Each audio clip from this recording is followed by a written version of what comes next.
Hai, selamat datang kembali di channel ini. Kali ini saya akan membahas sebuah film yang berjudul Sweet 20. Film bergenre drama komedi yang menceritakan tentang seorang nenek berusia 70 tahun yang mengalami sebuah keajaiban yang membuatnya kembali muda menjadi seorang gadis berusia 20 tahun. Nah, daripada penasaran, kita langsung saja ya ke ceritanya. Banyak makanan ini. Film diawali dengan suasana lebaran di pagi hari. Tampak di suatu rumah sedang sibuk-sibuknya menyiapkan hidangan. Kita kan mau sungkeman dulu, yuk Bu. Di sana, mereka melakukan tradisi sungkeman lebaran pada umumnya. Di dalam percakapan diketahui bahwa Adit adalah anak laki-laki satu-satunya nenek tersebut. Sementara menantunya bernama Salma dan kedua cucunya bernama Juna dan Luna. Setelah itu, mereka pun berpose foto bersama. Waktu berlalu, hari itu terlihat nenek sedang melakukan senam dansa khusus lansia. Dan dari sini diketahui nenek tersebut bernama Nenek Fatmawati. Sembari dansa, dia bercerita kepada temannya yang bernama Hamzah bahwa dulu dia bercita-cita tidak ingin umurnya melebihi 30 tahunan. Karena dia merasa hidupnya untuk apa? Namun pikiran itu berubah ketika dia mempunyai anaknya yaitu Adit. Lalu suaminya meninggal, dia jadi memilih bertahan untuk anaknya. Dan Hamzah yang merupakan duda mendengar hal itu dia seperti cemburu dan membahas kenapa dulu Fatmawati tidak menikah dengan dirinya saja karena dia tidak kalah tampan dengan suaminya. Setelah itu, Hamzah memberitahu bahwa salah satu teman mereka ada yang dikirim anaknya ke panti jompo.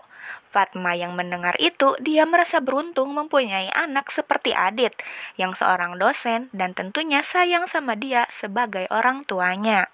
Namun tiba-tiba datang seorang bernama Mona. Di sana dia menggoda Hamzah karena dia memang menyukainya. Dan dia juga menyombongkan diri bahwa anaknya lebih unggul daripada Adit, anaknya Fatma. Karena anaknya akan mengajaknya jalan-jalan ke luar negeri. Fatma yang mendengar itu membuatnya naik darah. Akhirnya mereka pun bertengkar. Hamzah yang mencoba melerai, malah dia sendiri yang kena tonjokan. Dia pun pulang dan diobati oleh anak sematawayangnya. Di sana Hamzah dimarahi oleh anaknya yang sudah berulang kali meminta ayahnya untuk tidak mendekati lagi Fatma. Namun tiba-tiba, Apa?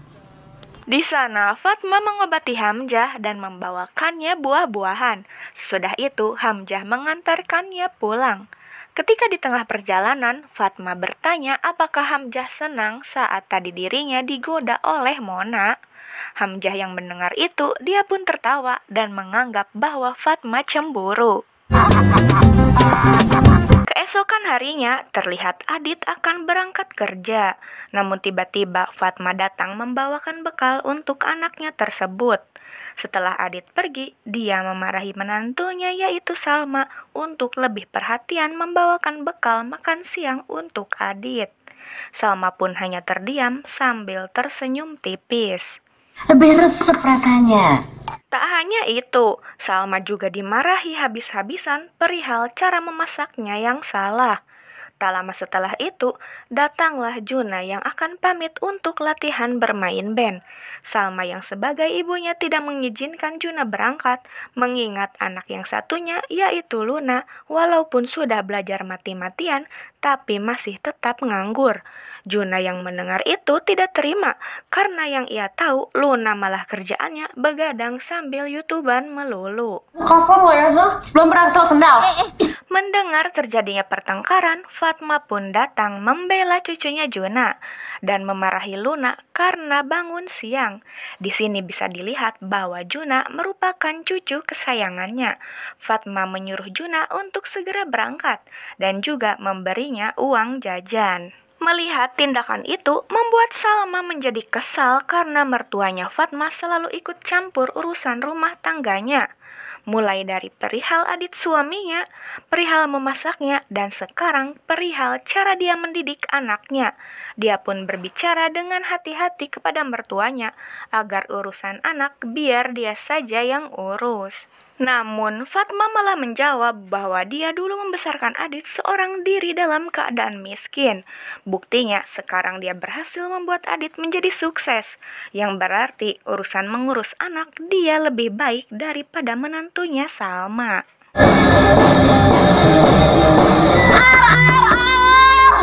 Juna yang sedang latihan mengalami konflik dengan vokalis bandnya yang menurutnya dia tidak profesional dan akhir-akhir ini pun suaranya fals. Sang vokalis yang mendengar itu pun marah dan mengatakan bahwa dia keluar dari band tak jelas tersebut. Salma? Salma? Di dalam rumah, Fatma menemukan menantunya Salma terjatuh pingsan hingga akhirnya dia pun dirawat di sebuah rumah sakit. Dan ketika sadar, Salma yang melihat suami di sampingnya seperti ingin mengisyaratkan sesuatu. Namun ketika itu Fatma ingin menghampirinya, Salma langsung buang muka. Adit yang melihat itu dengan rasa tidak enak, dia memberitahu ibunya bahwa Salma ingin ibunya keluar dulu. Ibu tuh sakit gara-gara nenek. Di rumah, Luna memberitahu ayahnya bahwa ibunya sakit gara-gara neneknya. Luna berharap ayahnya dapat mempertimbangkan masalah ini. Luna bahkan memberi saran agar neneknya dikirim ke panti jompo saja. Juna sebagai cucu kesayangannya mendengar hal itu tentu saja membuatnya kaget dan spontan menolak atas usulan yang Luna sampaikan. Luna lalu menjelaskan bahwa panti jompo zaman sekarang sudah pada bagus dan dijamin nenek pasti senang karena banyak teman seusianya. Ayahnya yang mendengar itu semua, dia hanya terdiam. Dia bingung apa yang harus dia lakukan. Yang tanpa mereka sadari, Fatma ada di luar mendengar semua percakapan mereka. Keesokan paginya, Fatma datang menemui Hamzah untuk curhat tentang dia yang akan dikirim ke panti jompo. Hamzah yang mendengar itu pun dia hanya bisa menangis. Sepulang dari Hamzah, Fatma tidak langsung pulang. Dia keluar jalan sendirian untuk melupakan sedikit masalah yang ada. Silahkan. Saat akan pulang, Fatma melihat sebuah toko studio foto yang unik. Karena penasaran, dia pun masuk ke toko tersebut. Sebelum berfoto, Fatma menyempatkan diri untuk berdandan. Fatma bercerita bahwa dulu dia adalah gadis yang cantik dan mempunyai suara yang bagus. Dan ketika akan dipoto, dengan anehnya tiba-tiba tukang foto tersebut berkata bahwa dia akan membuat Fatma lebih muda 50 tahun. Senyum. Setelah itu, Fatma pun berniat akan pulang dengan naik bus. Namun baru saja dia duduk, Fatma malah didatangi 2 orang lelaki muda yang menggodanya. Fatma yang merasa terganggu, apalagi dia yang seorang nenek-nenek malah digoda oleh pemuda. Dia pun merasa marah dan tak segan langsung menjewernya. Secara tak sadar, Fatma yang menghadap ke arah kaca begitu kaget melihat kondisi wajahnya yang cantik seperti gadis berusia 20 tahun. Dia pun segera berlari kembali menuju studio foto yang tadi. Namun betapa anehnya, setelah dicari begitu teliti, foto studio tersebut menghilang. Maafin aku ya, Bu. Tanpa disadari, Fatma malah ketiduran semalaman di sebuah taman. Dia terbangunkan oleh mimpi buruk bahwa dia sudah meninggal, dan anak cucunya malah senang akan hal itu. Namun lamunan akan mimpinya itu pun buyar akan kenyataan bahwa dia sekarang benar-benar berubah menjadi gadis muda kembali. Beneran? Yang awalnya sedih, kini Fatma malah kelihatan senang kembali menjadi gadis. Dia mengekspresikannya dengan ikut berjoget-joget di jalan ketika ada penyanyi keliling lewat. Namun di sisi lain, anaknya Adit sangat khawatir karena ibunya belum kunjung pulang. Dia pun sampai mencari ke sahabat ibunya, yaitu Hamzah. Hamzah yang mendengar itu, dia juga ikut khawatir dan menyalahkan Adit. Mana kalau dia sampai diculik? Sedangkan Fatma sedang asik menyenangkan diri. Karena dia punya cukup tabungan, dia mulai ke salon. Tapi walaupun raga muda, jiwanya Fatma tetaplah nenek-nenek. Maka gaya rambut yang ia pilih pun terlihat jadul. Bahkan baju-baju yang dia beli pun termasuk baju model zaman dulu. Setelah cantik berdandan, Fatma berinisiatif akan mengekos di rumahnya Hamzah. Karena tentu saja dia tahu bahwa di rumah Hamzah terdapat kamar kosong di belakang rumahnya. Di sana Fatma pun mengubah namanya menjadi Mike Wijaya. Nah, dari sini kita sebut saja ya Fatma muda dengan nama Mike. Jangan kasih kendor, pokoknya jangan. Keesokan harinya, terlihat Mike ikut senam dansa khusus lansia, seperti yang dia lakukan dulu. Namun di situ nampak Hamzah tidak bersemangat karena dia selalu kepikiran tentang Fatma yang menghilang. Ayolah Hemski. Tiba-tiba datanglah Mona yang semakin menggoda Hamzah karena Fatma tidak ada.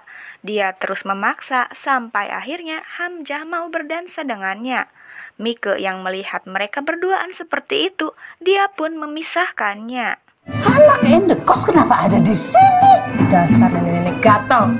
Setelah acara dansa selesai, di sana Mona ingin berkaraoke. Dia ingin menyanyikan sebuah lagu untuk Hamzah. Mona pun menyanyikan sebuah lagu yang menggoda untuk Hamzah, ditambah dengan goyangan centilnya. Hari ini apa? Entah merasa cemburu atau memang kesal melihat Mona yang berlenggak-lenggok, Mike pun mengusir Mona dan dia sendiri yang ingin menyanyi. Sosok Fatma yang dari gadis dikenal mempunyai suara yang bagus, begitu dia menyanyi lagi pun suaranya terdengar sangat merdu. Sampai-sampai Hamzah senyum-senyum sendiri. Lansia yang di sana pun ikut menikmatinya. Di sana, Mike menyanyikan sebuah lagu tentang kenangan dengan penuh penghayatan. Sampai-sampai dia tidak sadar ada cucunya Juna datang. Karena suara Mike terdengar sampai ke rumahnya yang tidak jauh dari tempat tersebut. Tak hanya itu, seorang juri dari agensi musik yang bernama Alan kebetulan sedang di jalan pun begitu terpana mendengar suara merdu Mike. Sampai-sampai dia mendatangi asal suara tersebut. Begitu selesai menyanyi, Alan dan Juna mencoba memanggil Mike. Namun Mike langsung kabur begitu saja ketika dia baru sadar bahwa ada cucunya di situ karena takut akan mengenalinya. Namun Mike tidak mengetahui kalau Juna sudah tahu jika Mike tinggal mengekos di rumah Hamzah. Hingga kedatangan Juna membuatnya kaget. Juna di sana mengajak Mike untuk keluar makan malam bersamanya. Namun betapa pikunnya dia malah menanyakan kepada Hamzah siapa Mike. Fatma lupa bahwa dirinya menyamar menjadi nama Mike. Oh iya. Dengan sangat terpaksa, malam itu pun Mike menurutinya. Di sana Juna meminta Mike untuk menjadi vokalis bandnya. Mike yang awalnya ragu, namun setelah mendengar cucunya yaitu Juna seperti putus asa, akhirnya dia pun mau. Ini band apa setan sih? Keesokan harinya, Mike langsung diajak latihan oleh Juna dan tim bandnya. Namun Mike memberi syarat dia mau menyanyi asal lagunya sesuai dengan dirinya. Karena lagu yang dinyanyikan oleh tim Juna tidak enak didengar, mereka pun setuju. Hingga mereka pun mulai tampil pertama kali di jalanan. Terlihat di sana banyak sekali orang yang menonton disertai tepuk tangan, yang berarti penampilan mereka sukses besar disukai oleh banyak orang. Juna dan teman-teman yang awalnya berpenampilan metal pun dibuat menjadi pemuda-pemuda berpenampilan gaya jadul seperti selera Mike. Dirasa mendapat uang yang cukup banyak, Mike mengajak mereka makan di restoran favoritnya. Namun betapa kagetnya Mike ketika melihat daftar harganya yang sekarang begitu mahal. Dia pun refleks mengatakan, dulu dia sering makan di sini, bahkan sejak pertama kali restoran itu buka, tapi harganya dulu begitu murah. Juna dan teman-teman begitu melongo karena di restoran itu tertulis pertama kali buka pada tahun 1956. Mereka pun mempertanyakan berapa usia Mike sebenarnya. Kita ini sepantaran, keles. Keesokan harinya, Mike memberanikan diri datang ke rumah Juna, yang sebenarnya rumahnya juga. Di sana dia pura-pura berniat untuk silaturahmi, padahal sebenarnya dia berniat agar bisa masuk ke dalam kamarnya sendiri untuk mengambil ATM-nya. Sampai akhirnya Juna pun datang kembali membawakan secangkir teh. Itu aku buat pakai hati. Mendengar ucapan Juna, Mike sedikit kaget karena sepertinya Juna mulai menyukainya. Yang hal itu jangan sampai terjadi karena andai Juna tahu Mike ini sebenarnya adalah neneknya sendiri, Fatmawati. Tidak terasa waktu sudah larut. Di sana Mike ikut makan malam bersama keluarganya. Secara refleks dia mengkritik cara memasak ibunya Juna, yaitu Salma, seperti yang ia lakukan dulu. Salma yang mendengar kritikan Mike yang sama persis dengan kata-kata mertuanya dulu pun merasa agak curiga. Dan ketika akan pulang, Mike tidak sengaja melihat anaknya sendiri, Adit, yang begitu murung. Bahkan tidak mau ikut gabung makan bersama karena dia masih kepikiran ibunya yang belum kunjung pulang. Keesokan paginya, Adit bersama Hamzah datang ke polisi karena Adit sudah mengetahui ada yang membobol uang di ATM ibunya. Polisi menjelaskan bahwa pelaku sengaja menutupi mukanya dengan menggunakan payung. Di sana Hamzah terlihat bengong karena dia seperti familiar melihat payung tersebut. Benar saja, ternyata payung yang dipakai Mike sangat mirip dari segi warna dan motif versi seperti ciri-ciri payung si pencuri ATM Fatma. Di situ Hamzah mulai curiga. Ketika Mike keluar, dia langsung menggeledah isi kamar Mike. Dan betapa terkejutnya dia menemukan sepatu milik Fatma yang sering dia pakai dulu.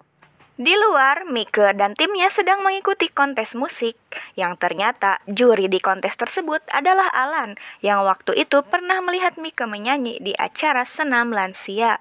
Tentu saja band Mike dan timnya pun diterima, karena Alan sudah tahu kualitas suara Mike, bahkan Alan mengajak mereka untuk tampil di TV. Ketika pulang kembali ke kontrakannya, tiba-tiba Mike kaget karena ada bayangan yang akan memukulnya.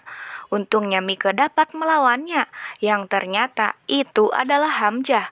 Hamzah ternyata menuduh Mike telah menghabisi Fatma, setelah bukti yang ia temukan di kamar Mike berupa sepatu Fatma. Hamzah di sana curhat kepada Mike kalau dia sangat mencintai Fatma dan tidak bisa hidup tanpanya. Bunuh aku! Mendengar pernyataan itu, akhirnya Mike pun jujur bahwa dia adalah Fatma. Karena sebuah keajaiban, dia bisa berubah kembali menjadi muda. Dan ingatan Hamzah kembali ke zaman dulu bahwa memang Mike mirip sekali dengan Fatma ketika muda. Hal itu pun tentu saja membuat Hamzah senang bukan main. Hari itu, Juna dan bandnya untuk pertama kali tayang di TV. Semua orang di sana ikut terhanyut ke dalam lagu yang dinyanyikan oleh Mike. Tak lupa, keluarga Juna pun menyaksikan anaknya tersebut di TV. Namun entah kenapa, Adit ketika melihat Mike seperti dia merasa tidak asing. Mike menyanyikan lagu itu penuh dengan penghayatan, sembari mengingat kenangannya dulu bersama anak semata wayangnya. Pelan-pelan. Aduh. Suatu hari, Mike mengalami luka di kakinya, dan baru diketahui ternyata di bagian kulit dekat lukanya tiba-tiba berubah menjadi keriput. Ternyata syaratnya Mike tidak boleh banyak terluka jika ingin anggota tubuhnya tetap awet muda. Tiba-tiba anaknya Hamzah datang. Dia menyangka bapaknya dan Mike sedang mesum. Lalu dengan sangat marah, anaknya pun mengusir Mike keluar dari kontrakannya itu. Malam itu, Mike pun bingung harus kemana. Mau kembali ke rumahnya, tapi dia belum siap. Untungnya, di saat itu tiba-tiba Alan menelponnya. Dan malam itu pun, Mike ikut tidur di rumahnya Alan. Malam itu mereka mengobrol, diketahui Alan ini tinggal sendiri di rumahnya dan belum menikah. Di sana Alan menanyakan apakah Mike sendiri sudah punya pacar. Dan ketika Mike menjawab dengan menggelengkan kepala, terlihat Alan tampak senang. Selamat pagi. Ayo. Keesokan paginya, terlihat Mike sudah memasak berbagai menu sarapan untuk Alan. Dan tiba-tiba datanglah teman partner Alan membawakan sebuah makanan. Namun ketika melihat Mike, dia seperti cemburu dan pergi begitu saja. Harus percaya sama Bapak. Di lain tempat, Hamzah datang menemui Adit di tempat kerjanya. Dia akhirnya memberitahu bahwa Mike, vokalis bandnya Juna itu adalah ibunya. Namun Adit mendengar itu tentu saja dia tidak percaya dan menganggap Hamzah mungkin depresi karena kehilangan Fatma ibunya. Kamu nih sensitif banget sih hari ini. Hari itu terlihat Juna seperti tidak mood karena mengetahui bahwa Mike semalam tidur di rumahnya Alan. Teman-teman band yang lainnya memberitahu Mike bahwa Juna sebenarnya mempunyai rasa suka terhadap Mike. Mendengar hal itu, Mike pun menyusul Juna. Sembari menyuapi Juna, Mike menyatakan penolakan cintanya juga. Karena dalam hati Mike berbicara, tentu saja dia menolak karena mana mungkin dia menjalin hubungan dengan cucunya sendiri. Mike menasehati Juna bahwa pasti ada perempuan yang lebih baik dari dia karena Juna adalah lelaki yang tampan. Aku suka sama kamu. Yang ternyata, diam-diam Mike menyukai Alan. Begitu Alan menyatakan cinta padanya, Mike pun menerimanya. Alan juga memberikan sebuah jepit rambut berbentuk kupu-kupu, lalu memakaikannya pada rambut Mike. Pada suatu malam, Adit yang tidak percaya omongan Hamzah, tapi dia ada rasa penasarannya juga. Dia lalu membuka album zaman dulu ketika ia masih kecil. Dan ternyata, benar saja ketika ia membandingkan wajah Mike dengan Fatma ibunya ketika muda, sangat mirip sekali. Sesudah makan malam, Alan mengantarkan Mike ke sebuah rumah sakit karena Hamzah menelponnya. Sebelum pergi, Mike mengucapkan terima kasih kepada Alan yang telah memberinya jepit rambut. Dan setelah masuk rumah sakit, ternyata yang meninggal adalah Mona. Walaupun sering berantem dengannya, tapi tetap saja Mike merasa sedih. Waktu berlalu, hari itu merupakan konser utama pertunjukan band mereka, sekaligus lagu terbaru Juna rilis. Di sana terlihat Mike sedang di make up, tapi mereka di sana sedang mencari-cari Juna yang belum kunjung datang. Yang ternyata Juna masih di dalam perjalanan, tapi karena dia ngebut, tiba-tiba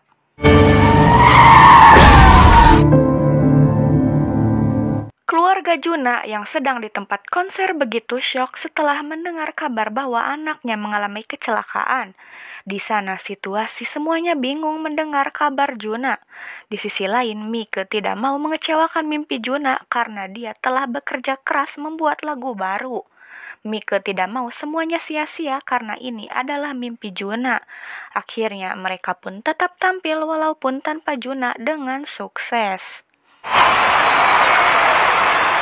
Di rumah sakit, dokter mengabarkan bahwa Juna kehabisan banyak darah sehingga perlu pendonor darah. Di sana keluarga kebingungan. Adit mengatakan bahwa yang mempunyai golongan darah sama dengan Juna adalah Fatma ibunya. Dan tiba-tiba saja datanglah Mike yang tentu saja dia segolong dengan Juna karena dia adalah Fatma. Mike bersedia untuk mendonorkan darahnya. Ini mau ngapain lagi sih?